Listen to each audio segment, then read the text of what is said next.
Bonsoir tout le monde. Alors ce soir nous recevons Sylvie Lucas Baldec. Donc Sylvie est gérante de l'élevage Frivole, d'un centre de thalassothérapie équine, membre de la team Baldec spécialisée dans la détection et le commerce de chevaux de sport de haut niveau. Donc toute la famille entretient d'ailleurs une relation très proche et professionnelle avec Kevin Stott, donc on en parlera avec elle. Et dans les années 90, elle a été ostéopathe de grands chevaux et aussi de l'équipe de France. Donc pendant cette petite heure, on va revenir avec elle sur tous ces points-là. Elle est déjà parmi nous, donc je l'invite tout de suite. Bonsoir. Bonsoir Léa. Vous allez bien? Bien vous-même? Très bien. Où avez-vous passé, vous, cette période de confinement? Ben, comme tous les gens de chevaux qui ont eu qui ont la chance de vivre avec leurs chevaux, donc agréablement à la maison avec les chevaux, la famille. Voilà, personne n'a été touché pour l'instant, donc plutôt dans de très très bonnes conditions par rapport, bien sûr, à beaucoup de gens qui étaient enfermés. Donc très chanceux. Et voilà, très enfant. D'accord. Donc, comme j'ai dit, on va profiter de cette petite heure pour parler un petit peu de toutes vos étiquettes. Les années 90, où donc vous étiez ostéopathe pour l'équipe de France. Oui, absolument. Oui, oui. Oui, des années fantastiques, euh, riches en expériences, en émotions, vraiment des moments passionnants. Et puis voilà.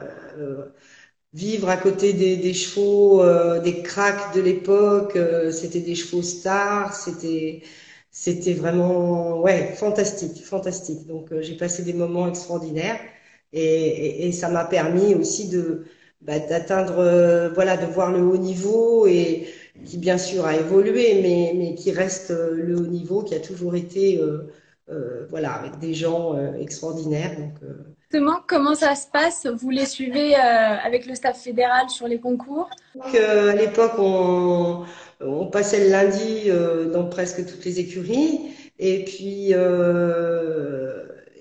ensuite, bon, par rapport aux résultats, par rapport à ce qui s'était passé le week-end, bien sûr. Et ensuite, on allait sur le terrain de concours. Hein. Bon, les chevaux ne voyageaient pas autant que maintenant, bien évidemment. Passaient pas d'un continent à l'autre. Voilà, on restait.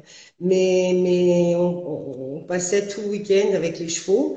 Et on avait la chance, j'avais la chance de vraiment le vétérinaire fédéral à l'époque était très très ouvert, parce que bon, c'était Oui. pas dans les Faut années que ce soit une 90, équipe. l'ostéopathie, voilà, bon, c'était pas toujours super bien accepté par les vétérinaires, et le vétérinaire de l'époque était très très ouvert, et justement on a pu faire voilà, travailler très bien ensemble, faire des expériences super. Ouais. Parce que justement, c'est une équipe entre le vétérinaire, le dentiste, le maréchal. Il faut vraiment tous travailler Oui, ensemble. oui, oui, et le groom, Le groom aussi. voilà, c'est capital. Hein, c'est lui qui vit avec le cheval et qui dit ce matin, voilà, il avait l'œil comme ça, il n'était pas bien, il m'a pas donné bien le pied. Enfin, voilà, c'est le groom en premier qui constate le moindre souci. Le cavalier, bien évidemment, qui techniquement nous dit, bah voilà, hier il tournait bien à gauche, aujourd'hui moins bien. Enfin. C'est vraiment tout l'ensemble qui fait que bah, on peut avancer, et tout le monde sait de quoi il parle, à son problème, et puis voilà, on l'évoque tous ensemble, et on arrive à résoudre pas mal de choses, en tout cas de rendre confortable voilà, certains problèmes. C'est vrai que nous, ces chevaux-là vont en concours tous les week-ends, ont peu de temps de repos, on va dire. C'est vrai que quand nos chevaux sont manipulés, on nous dit pendant peut-être une semaine, les marcher, faire de la longe. Eux, c'est vrai qu'ils doivent récupérer quand même assez rapidement de cette séance de, justement, d'ostéopathie. Les chevaux qui n'étaient pas aptes, qui souffraient, ne participaient pas aux épreuves. On revissait pas des boulons, hein. C'était voilà, s'il y avait vraiment un problème, le cheval ne participait pas. En revanche, on essayait que ce soit plus confortable pour eux. Mais à ce niveau-là, même à tous les niveaux, le cheval de sport est un athlète. Donc à partir de là, l'athlète dispose d'une qualité supplémentaire par rapport au cheval lambda ou à l'être humain lambda. Voilà, l'athlète de haut niveau, c'est quelqu'un qui a un taux de récupération beaucoup plus rapide, qui est travaillé en conséquence, qui subit un entraînement. Donc, on ne passe jamais, faut toujours rester dans le vert, hein. Dès que ça commence à clignoter orange, voilà, on stoppe parce que ces chevaux-là ont une grande valeur et puis faut les ménager, faut les respecter et faire très très attention. Donc non, c'était plus pour le confort et en prévision d'un éventuel problème qui pouvait surgir ou éventuellement, vous savez, au niveau de l'ostéopathie, on s'aperçoit que les chevaux, comme les humains, font un faux mouvement. À ce moment-là, il y a un spasme. Ouais. La nature est bien faite, le corps ne veut pas casser, donc se protège et se protège notamment en créant des spasmes musculaires, d'où les courbatures, vous voyez, quand on en fait trop, etc. Donc c'était systématiquement après le travail vérifier que le cheval n'avait pas de spasme, de courbatures, voilà, avait récupéré du travail et des efforts. Donc, c'était plus en prévention. On soignait pas les chevaux en concours. Et il y a Mais déjà une question. Quelles sont les valeurs justement ajoutées de l'ostéopathie? bah, la valeur ajoutée, je vais vous dire, maintenant en plus, à l'heure actuelle, c'est beaucoup plus simple parce qu'on travaille très facilement avec les vétérinaires. Tout ça est accepté. Euh, et donc, l'ostéopathie, c'est concevoir l'ensemble de la biomécanique, même des systèmes organiques, etc. Donc, on essaye de trouver systématiquement la cause du problème et pas, voilà, il a ça, donc on traite ça. C'est essayer de trouver ce qui s'est passé en amont pour éviter que ça recommence ou pour savoir et remonter toute la chaîne lésionnelle. Parce que voilà, un cheval s'est fait une entorse il y a 2 ans, il a compensé pendant 2 ans, voilà, et du coup il a formé toute une chaîne lésionnelle. Pour se mettre dans le confort, comme on fait nous quand on a mal quelque part, bah voilà, on se sert plus de la jambe droite que de la jambe gauche, etc. Ben, le cheval c'est exactement pareil, il est assez brave pour continuer à travailler malgré tout, donc il cherche une solution de confort. Donc l'ostéopathie permet de globaliser tout ça, de remonter éventuellement à la source du problème, et à partir de là, ben, on peut traiter, on peut enlever tout ce système qui est négatif, quoi. Ces dernières années, on a beaucoup vu de nouvelles techniques de massage, le shiatsu ou encore l'acupuncture. Qu'est-ce que vous en pensez justement? Mais écoutez, moi, franchement, je suis ouverte à tout ça. Ouais. Parce que dès lors où on s'occupe des chevaux, déjà, ça veut dire qu'on les écoute. Ça veut dire on est proche d'eux. Et ça veut dire aussi que quand on fait un travail, quel qu'il soit sur le cheval, que ce soit un massage, que ce soit une promenade, ou que le groom le brosse, ben voilà, le mardi, il était comme ça, puis le mercredi, ben, il est différent.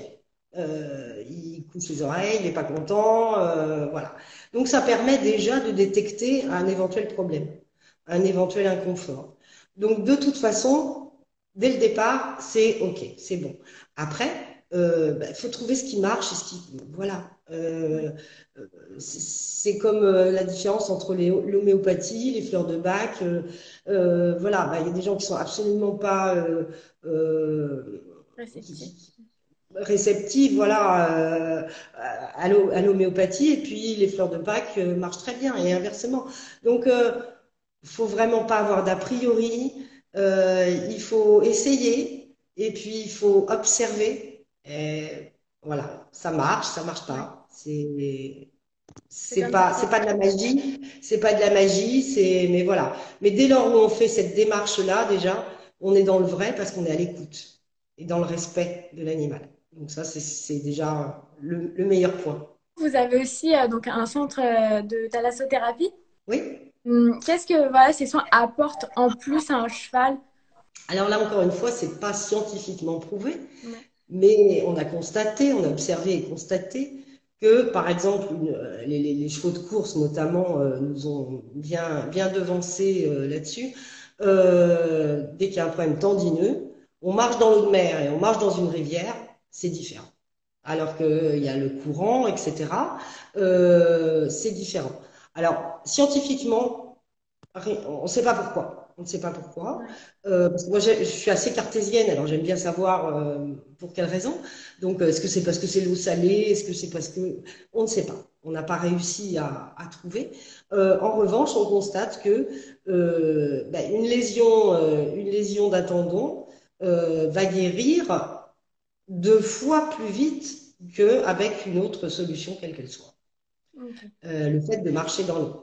Ensuite, le fait de marcher dans l'eau, bah déjà, le cheval, ça le fait travailler vraiment à tous les niveaux musculaires, etc. Mais pas contraint et forcé, jamais. Il est content. Ouais. J'ai eu très très rarement des chevaux qui n'acceptaient pas d'aller dans l'eau. Ils s'amusent et puis bah c'est comme un enfant quand il s'amuse en apprenant, bah et en se musclant et en faisant du sport, bah c'est 100% positif également. Donc, l'effet de la mer, c'est juste incroyable. Et sur le mental et sur le physique, et comme l'un ne va pas sans l'autre, voilà, Bien on y sûr. gagne à tous les coups. Pour un cheval, par exemple, qui lui n'a pas de problème, mais qui vient vraiment pour ses muscles se détendre, avec de bonnes ondes et qu'il aille vraiment bien, faut le faire à peu près combien de fois? Alors, un cheval, un cheval, par exemple, qui est en concours, voilà, qui fait deux concours par mois, peut, par exemple, aller à la plage 10 jours. Et on va avoir les bienfaits, s'il y va régulièrement, les bienfaits vont être au bout du deuxième, troisième jour. Ok. Un cheval qui arrive pour se remettre en route, retravailler, reprendre la compétition, ou un étalon qui a été voilà, prélevé tous les 2 jours, etc., et qui vient pour se remettre en forme, il faut compter 3 semaines. Parce que pendant 10 jours, surtout s'il ne connaît pas, les chevaux qui connaissent la mer, bon, ça se passe bien, mais les chevaux qui arrivent là ne savent pas respirer. Ok. On a travaillé beaucoup sur là-dessus, justement, la capacité pulmonaire, parce qu'on s'est aperçu qu'au niveau sportif, c'est primordial. Et quand on est arrivé, nous, à la plage, ici, à Audouville, on est entouré de gens des courses, et ils nous ont dit, oh, vos chevaux, ils ont des poumons de poulet. Voilà. Et effectivement, au bout de 1500 mètres, ils pouvaient plus respirer. Donc, on a une plage de 54 km de long. Donc voilà, on n'était jamais bien évidemment au bout. Et on s'aperçoit que les chevaux mettent 10 jours avant de vraiment respirer à 100%. Ils respirent à 50%.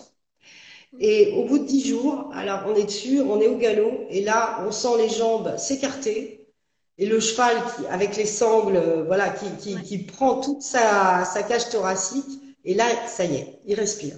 Et là, il peut prendre son deuxième souffle. Et c'est ce souffle-là dont l'athlète a vraiment besoin. C'est ce qui donne la force, c'est ce qui évite tous les problèmes, toutes les petites lésions musculaires, etc. Donc c'est hyper important, hyper important. Donc on voit des chevaux, là, pour le coup, par exemple, on a Viking de la Rousserie qui est régulièrement à la maison, parce qu'il est un petit peu fainéant à la maison, sur la carrière, ça ne l'amuse pas trop. Il adore la plage, et là, il se donne à 100%. Et bah, Kevin, l'année dernière, voilà, le prenait presque à chaque fois au pied levé en concours, y compris pour aller à Aix-la-Chapelle, etc. Il passait 10 jours, 15 jours à la maison. Kevin le prenait 2 semaines, 3 semaines de concours, il revenait, etc. Et voilà, et il était dans une forme incroyable, incroyable. Donc, franchement, c'est plus parce que le cheval n'est pas contraint de travailler, mais il se bat contre les éléments, il marche dans l'eau, c'est plus dur de marcher Ouais. dans l'eau. En dessous du genou, au-dessus du genou, les mouvements sont différents. Donc on utilise tout ce panel-là à la plage pour justement faire travailler différents groupes de muscles qui sont différents par rapport à ce qu'on veut obtenir du cheval. Mais ça doit être très progressif, il faut faire attention. Encore une fois, c'est dur. Hein. On dit que 10 minutes dans l'eau, marcher 10 minutes dans l'eau au-dessus du genou, ça correspond à 1 heure de travail au galop sur une carrière, Ok. musculairement, etc. Donc, faut faire très attention. Faut pas passer des heures dans l'eau, faut pas passer des heures au galop. Il faut y aller vraiment tranquille. Alors Manon a une question. Elle voudrait savoir ce que vous pensez de l'algothérapie qui est très en vogue en ce moment. Tout ce qui vient de la mer apporte des oligo-éléments, donc bien évidemment nécessaires au fonctionnement de tout le corps de l'athlète. Donc, y compris, nous on le voit dans le sol, parce que voilà, on habite aussi, comme on est dans les marais, on a presque l'eau de mer qui vient dans les marais l'hiver. Et du coup, ça apporte des oligo-éléments. Et quand on fait des radios à nos chevaux à l'âge de 3 ans, ben voilà, pour l'instant, je touche du bois, mais ça fait 15 ans qu'on n'a pas eu une visite refusée parce qu'il y a le calcium, les oligo-éléments, etc. Et la croissance se passe euh, Beaucoup mieux. vraiment très très bien. Bon, ces terres-là sont connues pour avoir élevé de très grands chevaux, que ce soit dans les courses ou dans les chevaux de concours hippiques. Et je pense que c'est la raison. Donc, je vous dis tout ce qui, les algues, l'argile de mer, on en utilise des tonnes. Voilà, c'est pareil, l'argile de mer qui permet comment, de palper, de retirer l'inflammation. Voilà, c'est super efficace. On vend ils en vendent dans des petits pots et tout ça. Bon, on a la chance de pouvoir aller la chercher Oui, par seau. Donc voilà, on est, on a tout ce qu'il faut sur place. c'est ça, c'est pas loin. On va changer de sujet. Aujourd'hui, vous avez aussi donc un pied dans le commerce de chevaux, donc avec votre mari Bertrand et votre fils Maxime, qui eux voilà détectent les jeunes et font leur valorisation, etc. Vous avez été aussi l'intermédiaire de pas mal de chevaux de haut niveau, donc comme vous venez de dire Viking avec Kevin. Je vais en citer quelques-uns comme Kung Fu qui ont vendu à l'américaine Laura Cote, Gatrona qui vient de rejoindre Eric Lamaze. Comment tout ça fonctionne? Vous, les chevaux, vous les trouvez sur les épreuves jeunes chevaux, vous avez le coup de cœur, vous voyez. Bon, c'est pas vraiment un coup de cœur, c'est une longue histoire, c'est de l'expérience, on travaille en équipe. Ouais. Donc le grand-père de Maxime, Pierre Baldet, qui était déjà marchand de chevaux, Bertrand et moi, voilà, on a vu des centaines, voire peut-être des milliers de chevaux sauter, que ce soit à 3 ans en liberté, ensuite des 4 ans, des 5 ans, des 6 ans. Voilà, c'est un œil qui s'est formé, bien sûr. On en a acheté, voilà, on s'est trompé. Donc on a payé cash, hein, quand on se trompe, on paye cash. Et c'est bien parce qu'on essaie, du coup, on évite les erreurs plusieurs fois de suite. Maxime, bien évidemment, était en concours bah, dans son berceau, donc il est allé aussi, il a vu, alors même s'il jouait au foot ou avec ses copains dans les camions, il nous entendait, il voyait les chevaux.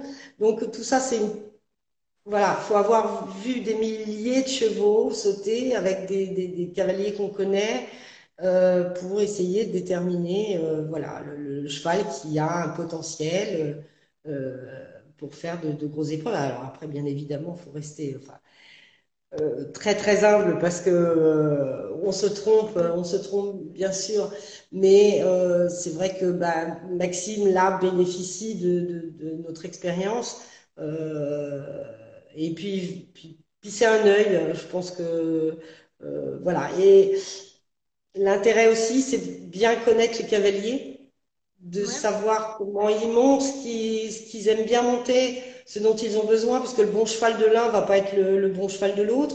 Donc, essayer aussi de guider.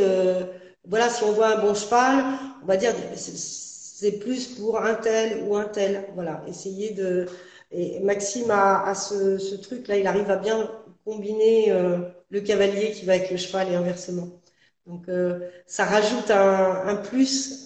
Peut-être Bertrand et moi, on n'avait pas toujours cette vision-là. Et il y a la vision en plus de Maxime voilà, qui colle encore plus. Donc c'est passionnant, c'est passionnant. Alice demande si vous repérez que des chevaux en France ou un peu plus largement en Europe ou dans le monde. C'est vrai que vous êtes basé en Normandie, terre de cheval. Ouais, alors bon, mon mari est alsacien, il parle allemand, c'est sa première langue, donc il va régulièrement en Allemagne. Il a beaucoup d'amis là-bas qui, en plus, voilà, regardent un petit peu aussi les chevaux.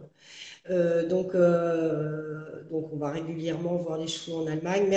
Bertrand, voilà, connaît bien en plus les origines étrangères, moi moins. Maintenant, on parle plus tellement d'origine finalement parce que tout, enfin Oui, étrangère ou c'est un française, peu etc. mélangé Parce que tout maintenant. est mélangé. Donc voilà. Mais on s'aperçoit quand même que souvent ça vient de quelque part quand même, hein. Ils naissent pas tous dans un potager. Il y a quand même la bonne mère ou la bonne grand-mère. Voilà. Euh, donc, euh, donc souvent, ça se recoupe quand même. Et, euh, et puis, je pense que bah, Maxime part un petit peu à l'étranger maintenant. Il va commencer à aller voir aussi dans les pays de l'Est parce que ça se Ok. développe bien. Ouais. Donc bon, quand on sera tous déconfinés, que les frontières vont s'ouvrir, etc., c'était prévu pour le printemps. Ok. Mais bon, bah, voilà. On attend le feu vert pour partir voir un petit peu. Après, il y a des bons chevaux en France, Oui, déjà, donc ça occupe bien, hein, il n'y a pas. Mais c'est c'est ça. vrai que faut en trouver parce qu'il y a beaucoup de demandes. Il y a beaucoup de demandes Ouais. et il faut trouver des bons chevaux. Voilà. Par rapport aux chevaux dont vous vous occupiez dans les années 90, euh, quel est l'élément important maintenant pour un bon cheval?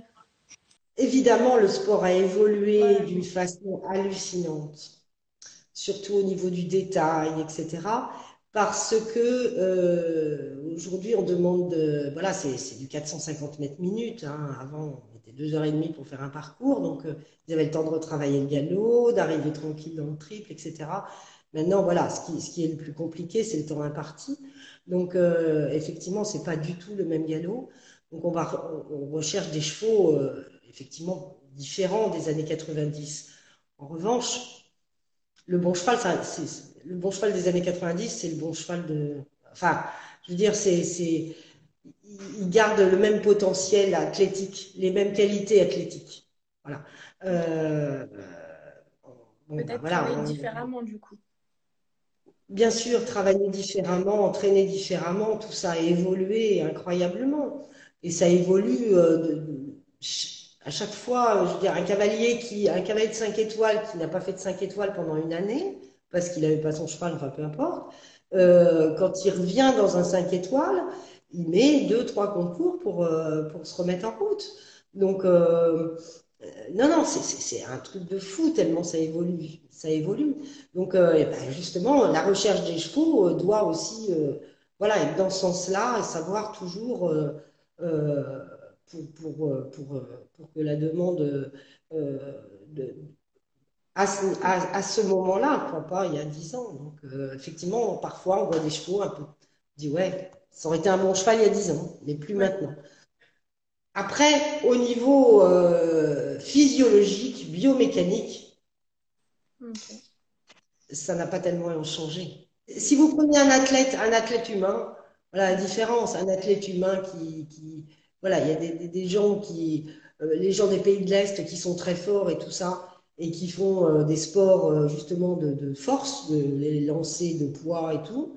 Et puis vous avez les Éthiopiens qui courent 40 km, 42 km, hein, et qui sont les plus forts aussi. Et voilà, chaque athlète a sa spécialité finalement, avec son potentiel mécanique, biomécanique, physiologique. Donc il faut tenir compte de ça, et c'est exactement la même chose pour les athlètes chevaux. En parlant de qualité, Manon demande quelle qualité vous recherchez en priorité chez un cheval ou alors ce que vous regardez en premier. En premier, ça va être, euh, ça va être bien sûr le sang. Il faut que le cheval ait de l'énergie. Euh, Voilà, qu'il ait une attitude de guerrier, et qu'il ait envie d'aller de l'autre côté de la barre. Ça, c'est la première chose parce que voilà, il voit pas la coupe sur la cheminée, donc il voit pas l'intérêt réellement d'aller sauter tous les dimanches. Donc il faut qu'il ait un tempérament, un vrai tempérament. Et ensuite, ben voilà, euh, le respect, l'intelligence de la barre, parce qu'aujourd'hui, ben justement, il faut que les chevaux aient l'intelligence de l'obstacle vraiment, parce qu'on peut plus trop enfin, on peut les aider, mais ils n'ont plus le temps, les cavaliers, de chaque foulée recommencer. Donc, il faut que le cheval, voilà, arrive à sauter tout ce qui lui se présente devant lui. Donc, il faut qu'il ait envie et qu'il soit, voilà, qu'il soit intelligent pour le faire. Et justement, aujourd'hui, s'il y a un cheval parmi tous ceux que vous avez pu croiser, que vous retenez vraiment un crack, ce serait lequel? Alors, ça dépend quelle année, vous voyez, parce que j'en ai plein dans mon cœur. Bah, actuellement, je vais dire comme tout le monde, il y a Explosion, qui est un cheval, voilà, assez remarquable, malgré tout atypique. Ouais. Donc voilà, mais bon, c'est une star incontestée, donc très bien. Après, mon cheval de cœur en ce moment, bah, c'est Viking, Ouais. euh, Viking de la Rousserie, parce que c'est un cheval, justement, je vous parlais d'intelligence de la barre, et là, c'est un cheval intelligent de la barre et intelligent de la vie. Donc c'est voilà, une vraie personnalité, un cheval incroyable. Donc pour l'instant, bah, voilà, c'est mon chouchou. Mais après, il y a tellement de chevaux extraordinaires ils sont tous attachants, ils ont tous leur personnalité. Voilà, c'est comme les gens. Ouais. Vous nous parliez de cavaliers, parce que voilà, vous continuez de sortir les chevaux en concours lorsqu'ils sont à vos côtés. À qui faites-vous confiance pour ça? Alors on travaille beaucoup avec Fabrice Schmitt, qui est un cavalier, c'était un ancien cavalier de chez Monsieur Pierre Baldec, dans les années 90 justement. Et puis bah, on lui a confié il y a 4 5 ans, justement, c'est lui qui a amené Confus, jusqu'en CSI 2 étoiles, qui a emmené Uraeus, Viking également, enfin pas mal de chevaux qui ont été vendus après, voilà, qu'on voit dans les 5 étoiles. Euh, voilà, c'est un cavalier extraordinaire, un préparateur de jeunes chevaux, d'une patience, d'un respect. Euh, donc on travaille 100% en confiance. Voilà, il vient essayer les chevaux. S'il se sent bien dessus, il nous fait confiance pour le choix du cheval. Et puis ensuite, bah, il prend tout le temps qu'il faut pour préparer le cheval. Il sait très bien que le cheval va partir après pour Ouais. le haut niveau. Il n'en prend absolument pas ombrage. Il est même voilà, très heureux d'avoir pu participer à l'évolution et à la préparation de ces chevaux qu'on voit à la télé après. Et c'est quelqu'un, voilà, dès qu'il y a le moindre quoi qui nous appelle pour savoir comment on peut réagir, ce qu'on peut faire. On travaille main dans la main avec Fabrice. Ensuite, là, on a juste un jeune cheval là, qui vient de commencer. On a confié à Clément Fortin, voilà, qui, je crois, est un cavalier très, très doué. Donc là, voilà, on a fait la première épreuve ce matin, vous voyez, dans les F2. D'accord. Et, et voilà. Et puis ensuite, ben, on travaille bien évidemment avec Kevin. Ouais. Euh, bah, Ben, c'est un peu une histoire de famille, quoi. ouais. On en parlera un petit peu après. On va rester pour l'instant sur les chevaux, mais on parlera bien de Kevin plus en détail. Manon a une question justement vis-à-vis des cycles jeunes chevaux. Beaucoup disent que les efforts demandés sont trop importants justement pour les jeunes qui n'ont pas fini de grandir. Absolument. Alors ça, je suis absolument d'accord. En tant qu'ostéo, justement, Ouais. mon rôle, c'est d'essayer de guider les cavaliers de jeunes chevaux et de leur dire attention. Il y a des périodes de croissance qui sont extrêmement inconfortables, voire douloureuses pour le cheval, notamment à 5 ans. Bon, à 4 ans, voilà. On fait quelques parcours, Ouais. si on ne se sent pas bien, il n'y a pas. voilà, à part pour certains étalons ou étalonniers qui veulent absolument aller à la finale de Fontainebleau, mais on a tous plus ou moins compris que les 4 ans, il fallait pas les déranger trop longtemps.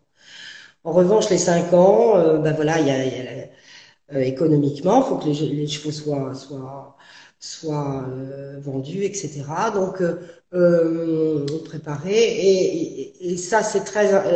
Le cheval de 5 ans, quelle que soit la race, que ce soit le pur sang, le trotteur, tu sais, le français, enfin, tous les chevaux, à 5 ans, ont vraiment des périodes de croissance catastrophiques. Du coup, vous avez un cheval qui va super bien, et le lendemain, vous montez dessus, il a 4 roues carrées, vous savez pas d'où il boite, enfin, c'est une catastrophe. Alors, dans ces cas-là, bah, il y a deux solutions, hein, soit on lui fiche la paix complètement, hein, et Ouais. c'est la meilleure des solutions, c'est-à-dire qu'on l'oublie pendant 3 semaines dans un paddock ou dans un pré, il marche, et la nature est tellement bien faite et mieux faite que tout ce qu'on peut faire, bah, tout ça refonctionne correctement et on n'a pas du tout pris sur le physique et le mental du cheval. Et puis sinon, bah, on force. Et on force. Et de fait, on voit des chevaux qui, au mois de mars, avril, sautent super à 5 ans. Et puis au mois de juin, ne valent plus rien. Et Ouais. ils sautent plus. Et c'est une catastrophe. Donc, c'est bien qu'il s'est passé quelque chose pendant le printemps où le cheval a souffert. Et voilà. Les épreuves sont difficiles. Donc, c'est pour ça que justement, on est en train avec quelques personnes, notamment des SHF et tout ça, de voir pour peut-être faire autrement, c'est-à-dire que garder bien sûr ce système qui est un bon système et surtout on peut choisir de s'en servir comme on veut, hein. On peut Ouais. ne pas aller à la finale, on peut s'en servir juste pour faire 3, 4 parcours et puis voilà. Mais malgré tout, économiquement parlant, c'est compliqué. Donc, les cavaliers sont obligés de tirer un petit peu sur les chevaux. Et là, si on pouvait faire un autre programme à partir d'octobre jusque tout l'hiver, pendant tout l'hiver, pour les chevaux justement, bah, qui sont tardifs, qui n'ont, voilà, qu'on a laissé en paix au mois de mai, au mois de juin, parce qu'ils n'étaient pas bien, parce qu'ils se sentaient pas bien, parce qu'ils grandissaient, etc. Du coup, ça mettrait quand même moins de pression, y compris économiquement, à toute la filière, que ce soit l'éleveur ou le propriétaire du cheval et le cavalier. Et ça permettrait quand même voilà, de former les 5 ans mais pas en 4 mois, vite et dur. C'est On vrai que s'aperçoit de toute façon que les chevaux, les craques chevaux, qui de 10 ans à 17 ans ont fait des grands prix, n'ont pas fait les 5 ans. Très d'accord. peu. Ok. Donc, vraiment, à 5 ans, c'est très, très dur. Donc, je suis tout à fait d'accord, mais encore faut-il pouvoir, voilà, avoir le choix de se servir du système de qualification printemps-été, et faire un système pour l'hiver, qui serait, à mon avis, vraiment très, très bien pour les chevaux. C'est vrai qu'en Normandie, c'est donc quand même une terre vraiment de cheval. Vous avez quand même des concours SHF qui durent de 7 heures à 20 heures sur 4 jours. Vous avez vraiment énormément de concours pour ces chevaux. Ah Vraiment. oui, oui, oui, là-bas, là, voilà, ça se termine. Eh ben, c'est pas rare de passer effectivement toute la journée jusqu'à 9 heures le soir, voire des 4 ans. Bon, bah, il faut, c'est bien, ça Oui. fait, il y a un super vivier. Voilà, mais après, chacun devrait pouvoir choisir le système par rapport au cheval, Ouais. dans le respect du cheval, voilà, beaucoup de respect. Et si on observe bien, on, on s'aperçoit que c'est pas nécessaire d'aller à Fontainebleau à 5 ans. Enfin, c'est pas, je veux dire, voilà, Ouais. c'est comme de louper 3 jours de maternelle, on va avoir son bac à la fin quand même, hein, voilà.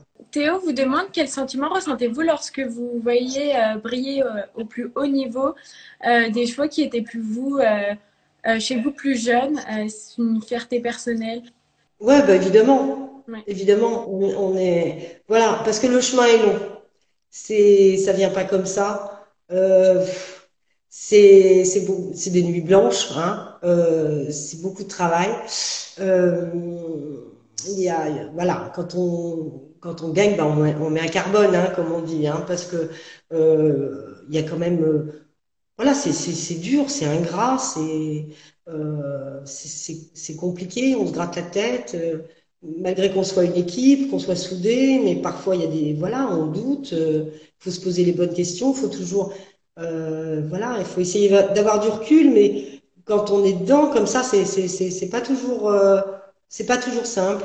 Donc la route est très très longue. Donc quand ça marche, bah ouais, on est content, ouais, ouais. Et puis c'est un peu un miracle, hein. Ouais. Ouais, ça tient du miracle à chaque fois. Donc voilà, il faut en profiter parce que voilà. Mais bon, on fait tout pour que ça fonctionne et on a la chance que voilà, ça fonctionne souvent, donc on est content. Mais encore une fois, faut rester humble devant ça aussi parce que ben voilà, c'est de la chance hein, quelque part. C'est voilà, on a tout fait pour, mais il faut aussi avoir la chance. Quelle victoire a été la plus belle à vos yeux avec un de vos chevaux passé entre vos mains? Ah, eh ben, j'ai eu une super belle victoire, mais c'était il y a hyper longtemps. Un cheval que j'avais formé, qui s'appelait Faro du Violet. D'accord. Et c'était donc j'avais monté 4 ans, 5 ans, 6 ans. Et c'est Hervé Godignon qui l'a monté, mais c'était les Jeux de remplacement de Moscou à Rotterdam. Et le cheval était aux Jeux Olympiques et avait sauté magnifique. Et ouais, j'étais jeune et j'avais formé personnellement ce cheval-là. Et donc, c'est ce qui m'a marqué en premier. Voilà, d'arriver là. Voilà, plus, bah, il y a eu Il vient des miels à Aix-la-Chapelle, parce que Aix-la-Chapelle, c'est Aix-la-Chapelle, quoi, hein, c'est mythique. Donc, de voir son cheval à Aix-la-Chapelle, ça fait du bien. Voilà, Viking l'année dernière, donc il a fait des petits 4 points, mais voilà, il était beau sur le terrain aussi. Voilà, il y a des bons moments. J'ai eu aussi une jument qui s'appelait Quelle Frivole, qui était une anglo-arabe, euh, qui avait été sélectionnée pour les Jeux Olympiques aussi, mais qui s'est cassée juste, il y a une rotule qui a lâché à Genève, voilà, voilà, au paddock avant le Grand Prix, donc elle est devenue poulinière. Et voilà, de voir cette jument-là, c'était vraiment extraordinaire aussi. Ça a été des moments fantastiques. On va donc reparler de Kevin, justement, qui voilà, a aussi été bien mis à cheval grâce à Pierre. Quelle relation finalement, vous nous avez dit que c'était plus une histoire de famille. Quelle est votre relation avec lui? Il était chez Pierre Baldec, il avait 24 ou 25 ans, je crois. Oui, Même pas, je ne sais pas. Bon, il avait plus déjà plein jeune. d'expérience, hein. Euh, mais j'avais les enfants, Maxime avait 4 5 ans. Voilà, Julia était toute petite aussi. Donc, bah, on a fait les anniversaires en invitant les copains. Et puis, bah, Kevin faisait les baptêmes poney, hein, voilà. Donc, c'était très familial. Et puis, bah, on a toujours, voilà, été en contact. Et puis quand Maxime a voulu se lancer dans le métier, bah, Kevin l'a pris sous son aile, voilà. Comme un petit frère, enfin, comme si c'était son petit frère.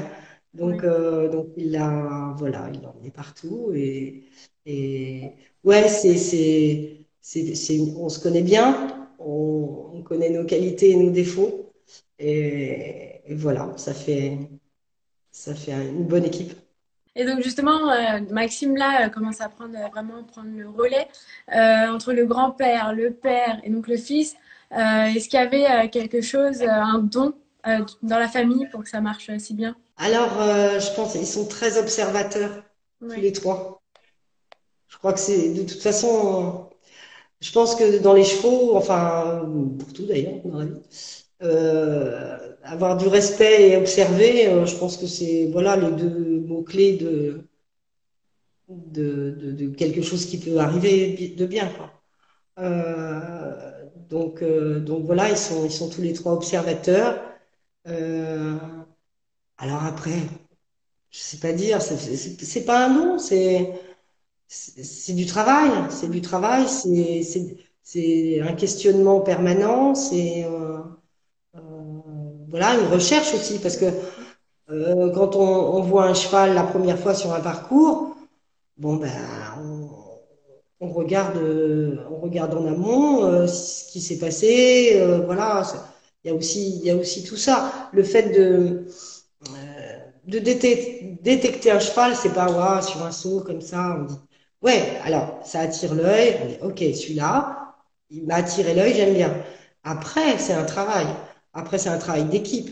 C'est-à-dire que Maxime m'appelle, il me dit bon, faut que tu regardes le cheval, voir mécaniquement comment il est, si voilà, s'il a un potentiel, si c'est évolutif, si ça ne l'est pas, parce que bah voilà, il y a des chevaux qui donnent tout à 4 ans et puis après il n'y a plus rien. Donc faut que ça puisse évoluer. Donc faut que la santé, voilà, faut qu'il ait une santé d'athlète, faut qu'il ait une bonne circulation du sang, faut qu'il ait tout ça. Ensuite, faut qu'il ait un bon caractère, enfin du caractère, mais du caractère pour aller avec le sport. Euh, il faut beaucoup de choses.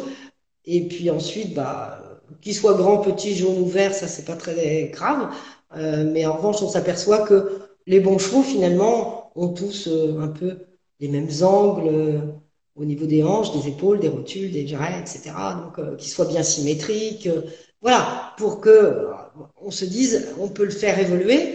Par exemple, un garçon comme Fabrice Schmitt, il reçoit un cheval comme ça, il peut être sûr que le cheval il peut le travailler, il va être à 100%. Bien sûr, il peut se blesser, hein, comme Ouais. n'importe quel cheval, mais qui va, voilà, on va faire, il va récupérer plus facilement, plus rapidement et tout.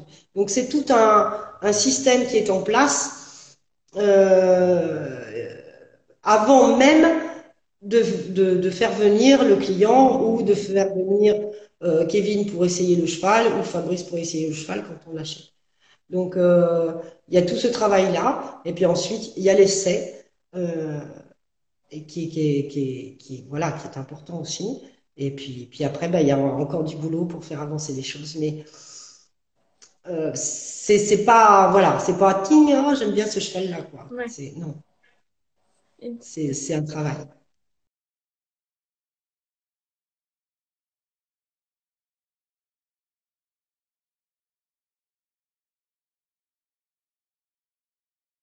Ben, en fait, dès le départ, à 6 ans, on l'a fait acheter à un Ah investisseur. oui, voilà, oui. Ok. Voilà. Euh, on l'a fait acheter à un investisseur, donc à 6 ans, et Kevin l'a reçu à 9 ans, je crois. Oui, 9 Oui. ans. Donc on l'a fait évoluer sous la montre de Fabrice Schmitt. Et ensuite, c'est Kevin qui l'a récupéré ses écuries. Je pense que à l'époque, c'était comment le petit Burnouf. Mathis. Mathis, merci. Mathis Burnouf qui l'a monté dans quelques épreuves 130, 135. Et puis Kevin l'a récupéré assez rapidement. Il a dû faire une 140, 145 à Dinard, il me semble de mémoire. Et puis il est parti directement à Dublin où il a fait une 160 direct. En téléphonant à Fabrice, en lui demandant il est comment sur l'herbe. Voilà. Bah, voilà.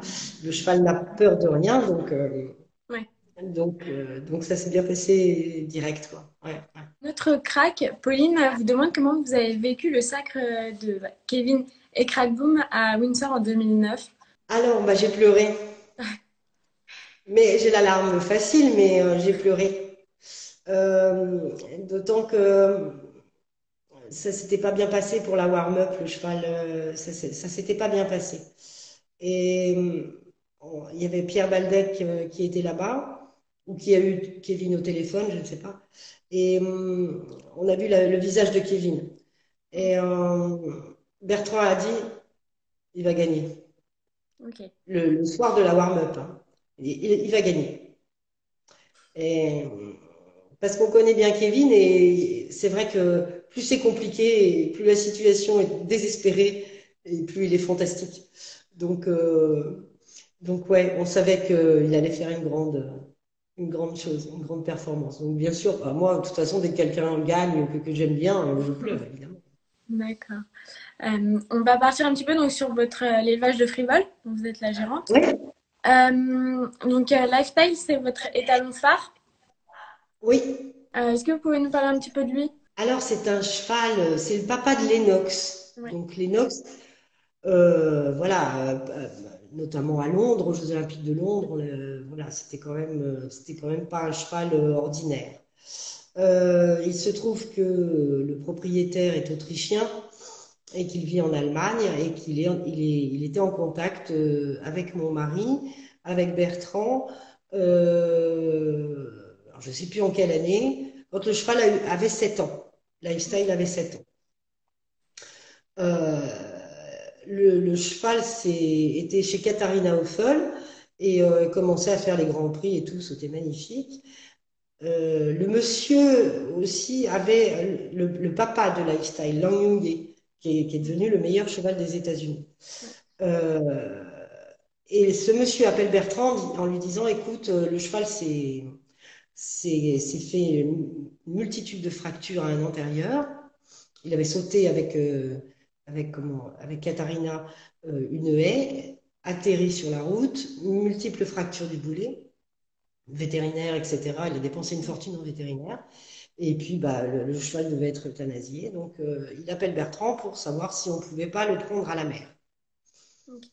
À l'époque, je sais pas, on avait beaucoup de chevaux et tout. Bon, on laisse un petit peu le temps passer. On voit Lennox qui commençait à montrer le bout de son nez. On fait le rapprochement et tout. Donc, Bertrand rappelle le monsieur. Et puis, il dit, ben, écoutez, maintenant, voilà, on peut regarder. Et puis, bon, ben, le cheval ne s'est jamais, bien évidemment, remis de cet accident. Mais le cheval est arrivé il était en Hongrie. Il l'avait emmené en Hongrie pour faire la monte. Donc, on ne sait pas trop ce qu'il a fait, les produits qu'il y a eu, etc. Et donc, il nous l'a amené ici. Et on a vu un cheval ça faisait quelques années déjà qu'il était boiteux, parce que bah, mécaniquement, voilà, il a le boulet complètement cassé, et qui malgré tout euh, est symétrique, incroyable, droit comme ça, un caractère incroyable, vraiment une prestance, voilà. C'est un cheval ouais, assez étonnant, un équilibre. Il galope avec sa patte cassée. On était obligé, nous on voulait le mettre au paddock. D'accord. Euh, on pouvait plus quoi. On le laisse 10 minutes et puis on est obligé de le rentrer parce qu'il s'arrête jamais. Donc même sur trois pattes, il s'arrête jamais. Il a un équilibre incroyable et tout. Donc ben voilà, on a mis toutes nos juments parce qu'on aime bien justement avant de faire quoi que ce soit, regarder ce qui se passe, quoi, avec quoi on pouvait le marier et tout. Et on s'est aperçu que ce cheval-là euh, ben, trace ses poulains vraiment incroyable. Voilà, il fait que des poulains, mais déjà baies, intelligents, une belle tête, une super équilibre. Ils ont tous le même galop, alors qu'ils soient grands, petits, etc. C'est des super chevaux de concours. Donc, très moderne comme ça, et vraiment, il transmet énormément de ses qualités systématiquement. Donc, voilà, on a gardé ce cheval-là, et on s'en est beaucoup servi. Et je pense que là, les chevaux vont commencer à montrer le bout de Ouais. leur nez. Ouais. On verra ça alors. Oui, c'est l'avenir qui dira. On va rester humble encore. Et donc justement, l'élevage est basé en Normandie, donc terre de cheval où il y a énormément d'élevage. Vous avez quand même des origines familiales, on va dire, en Alsace. Enfin, est-ce facile de faire une place justement entre tous ces élevages en Normandie? Il y a beaucoup d'entraide entre les éleveurs et les cavaliers éleveurs. Euh, Vous venez à Saint-Lô, quand vous voyez 254 ans, quand il y en a un qui est en perdition, tout le monde aide. Il y a énormément d'entraide. Ok. On est tous logés à la même enseigne, hein. On a des jeunes chevaux et puis on essaye d'en faire ce qu'on peut. Donc, non, il n'y a aucun problème, aucun problème. Euh, Franchement, mais enfin, j'imagine comme partout, Ouais. c'est pas parce que vous venez de tel ou tel endroit que vous êtes. Non, non, c'est vraiment, c'est une très belle terre d'accueil. On vit bien, on respire bien, on a des super produits et les gens sont charmants. Il n'y a Et pas de puis vous avez souci. la mer. On a la mer, ouais, ouais, ouais, ouais. Ça, c'est. Et puis on a la bonne herbe. Ouais. Euh, ça n'a pas de prix. Enfin, je veux dire, quand on fait de l'élevage, hein, bon, bien sûr. sinon, ça sert à rien. Mais je veux dire, ces terres-là, en plus, on a la chance d'avoir des terres. Quand on est arrivé dans la première année, les poulains, on voulait tous les rentrer. Et Ok. bon, voilà, alors ils rentraient, on les mettait au paddock la journée. Mais parfois, eh ben, ils se donnaient des coups de pied parce qu'ils étaient en stabut. Ouais. Et puis les éleveurs ici nous ont dit, mais il faut les mettre dans le sable à la mer, quoi. Vous les laissez dehors. Donc bon, on n'osait pas quand il y a des tempêtes, quand il y a 120 km/h, ça rigole pas, hein. Oui. Donc on n'osait pas trop. Finalement, voilà, on l'a fait sur un petit nombre de chevaux, et on va voir. Ah ben, mais ça change tout. Ouais. Parce que vous y allez en mocassin, hein, dans les champs. C'est que du sable. Ouais. Donc les chevaux, ils galopent, hein, la journée, le soir à 5 heures avant d'aller se coucher, enfin avant d'aller marcher. Et, ils galopent, donc ils ne glissent jamais. Ils sont pas dans la boue. Donc tout l'hiver, ils sont dehors, à respirer le grand air, ils craignent pas. Il y a des abris avec des grandes haies. Ils s'abritent, ils se mettent d'eau comme ça quand ça souffle. Alors ils mangent, évidemment, faut bien sûr bien nourrir, mais ils sont super bien dehors. Et finalement, on a tout mis dehors et on n'en a jamais un de malade, jamais.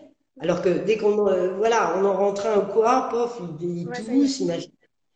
Là, ils sont dehors, ils sont jamais, jamais, jamais malades. Et puis ensuite, bah, au fur et à mesure de la saison, on va plus ou moins dans le marais. Et dans le marais, alors quand on sent qu'ils sont en croissance, etc., bah, on les met dans le marais riche. Et là, ils prennent de l'os et on les sort 2 mois après et c'est plus les mêmes chevaux. Donc voilà, on s'organise comme ça. On a sur chaque parcelle, on a des places différentes pour des périodes différentes. Donc c'est fantastique. Bon, bah, merci beaucoup en tout cas pour cette petite heure.